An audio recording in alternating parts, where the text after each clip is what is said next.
Last New Year's Eve, I attended an NHL game. It was the Colorado Avalanche versus the Philadelphia Flyers, and in the first 2 minutes of the game, Daniel Briere of the Avalanche cut Michael Del Zotto in the neck with his skate. And Del Zotto skated off the ice, got stitched up in the locker room, and came back out and played the second period as if nothing had happened. And he's not the only tough NHL player. I know that football has become a national pastime in this country and that those NFL fans watch their teams every week loyally and they think the world of their players. But little do they know, there's NHL players skating day in and day out with no complaints. They're the tough ones. I've been around hockey since I was little. My dad used to play, my cousin used to play, and he coaches still. I'm the statistician for my school's hockey team back in Milwaukee. I even have my own NHL fantasy team. So you could say I'm a hockey enthusiast, but it kind of irks me when NFL fans say that NFL players are tougher than NHL players. I'm here to prove that wrong. I'm going to go through the length of each schedule of both of those sports, the aspects of each game, and I'm going to give you some examples of some NHL players that have gone through significant injury. So let's start out with the schedules. The NHL regular season is 82 games. It starts in October and goes through about June when you include the playoffs. The playoffs are a best-of-7 series. In the NFL, there's 16 regular season games, and in the season from September to February, they get a bye week. And the playoffs are single elimination. The game time, they each have 60 minutes on the clock. NHL has 3 periods that are 20 minutes long. The NFL has 4 quarters that are 15 minutes each. In an NHL game, there's 60 minutes of constant action. In an NFL game, there's about 12 minutes of intermittent, in the game action. The rest of the times, everyone's setting up plays or making a huddle. It's not constant. The forwards in NHL play about 13 minutes a night. The defensemen see about 18 minutes of ice time. And in that 12 minutes the NFL has of active play, you can assume that the time split evenly between the offense and the defense. So NHL players play a lot more than the NFL do. So I'm going to go on now to how the game is played. In NHL, it's obviously on ice, and they skate. And when you skate, you can get a lot more velocity than when you're running on a field. So those open ice hits are a lot harder than the open field hits.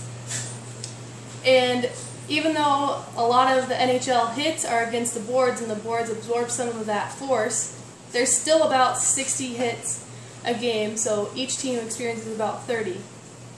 And Sports Science reported that NHL hits are 17% harder than NFL hits, even though the players are 20% smaller. And you can imagine that ice is harder than grass, so when you get hit and fall on ice, it's a lot harder to get up than when you get hit and fall on grass. And when an NHL player gets hit, it's a continuation of play. When an NFL player gets hit, it's a stoppage of the play and you reset. An extensive study was done by ESPN, and their panel of experts included sports scientists from the USOC, academians that studied the science of muscles and movement of two-sport athletes, and some professional journalists. And they all studied sports skill difficulty. They measured 10 categories on a scale of 1 to 10. Those 10 categories were endurance, power, strength, speed, agility, nerve, durability, analytic aptitude, hand-eye coordination, and flexibility. I'll provide a link if you want to look into this study some more, but hockey ranked 2nd overall, football was 3rd. Both of these sports are behind boxing, but hockey is obviously tougher skills-wise than football. So now that you kind of know about that, I was just going to talk about the protective equipment used in each. In the NHL, they wear shin guards, pants, the padded pants, shoulder pads, gloves, helmets, and a mouth guard. But their helmets don't have to have a face mask if they don't want them to. Most of them don't even wear a visor to cover their eyes. In the NFL, they wear thigh pads, shoulder pads, a helmet that has a face mask, and a mouth guard. Yet NHL players will throw themselves in front of a puck that's going 90 miles an hour, and they'll knock out a few teeth and keep playing. That's why a lot of hockey players you see don't have teeth. So now that we know about aspects of each game, I'm going to go into some examples of injured NHL players that played despite it. Nathan Horton in the 2011 Stanley Cup playoffs played the whole series with a separated shoulder.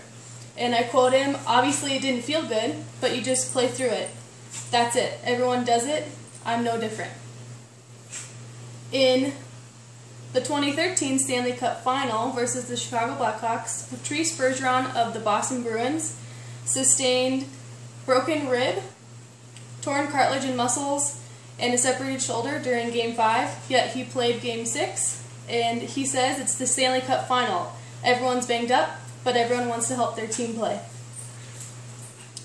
Greg Campbell, also of the Boston Bruins, in the 2013 Stanley Cup Eastern Conference Final versus the Pittsburgh Penguins, blocked a shot from Evgeny Malkin right in the leg, and it broke his fibula, and even though he laid 10 seconds on the ice, he got back up, finished the shift, and helped them kill the power play, skated off, and though he didn't finish the series, obviously with a broken leg, he finished his shift, and that's pretty amazing. So, through this speech, I hope you have gained a different appreciation for the game of hockey, and you've realized that NHL players are tougher than NFL players. Through the skills and equipment used to play each game, the length of schedule, and some of those examples of players that played through injury, I hope that you've realized that NHL, those hockey players are real tough. Plus they get to fist fight, so that's got to count for something.